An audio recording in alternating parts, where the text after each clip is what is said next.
My name is Maricruz Ramirez. I was born in La Mesa, California. I was raised in a traditional Roman Catholic Mexican family. My mother, Reina, was a single parent. She had us out of wedlock. So, in the eyes of the people from our church, we were seen negatively. I was baptized at 5 years old in our community church, and I always remember this experience because I was the oldest kid getting baptized. So I had to walk myself up to the front instead of being carried like everyone else.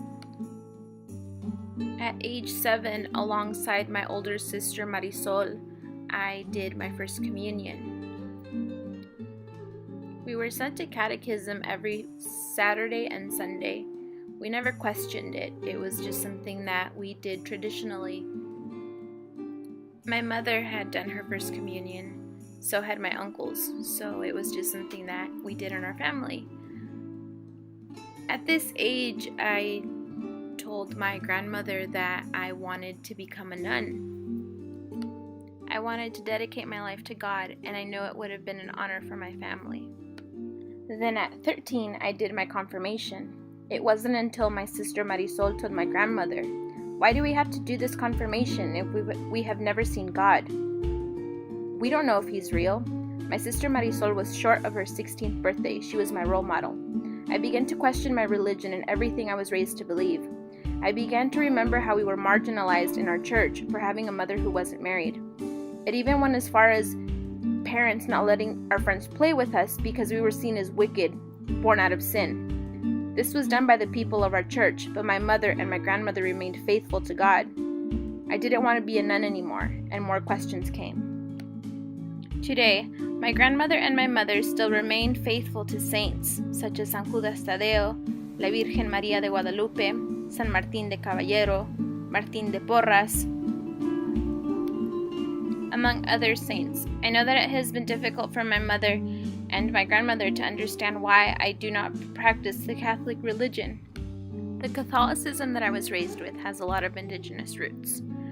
I was raised going to the cemetery a lot, and also we have many altars inside of our homes that are for our deceased family members.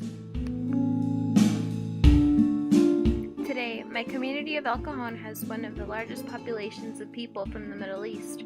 A lot of them are refugees from war-torn countries. This adds a beautiful mix of culture and religion to my city. Growing up, Catholicism was the only religion I knew. And being an active member of my community, I wanted to know more about the people that lived inside of it. It wasn't until I took a course on the Quran at San Diego State University with Dr. Khalil Muhammad that I learned about Islam. Dr. Muhammad challenged my mind and helped me learn about Islam with an open mind. This same semester I took on religious studies as a minor. It fascinated me seeing the similar stories in all these religious texts. I learned to be religiously tolerant. I accept all religions and beliefs. I think believing in just one God and one religion I would contradict myself because I acknowledge everyone's beliefs. Who am I to tell people my God is better or your God doesn't exist? At the end of the day, I think we all have to believe in something.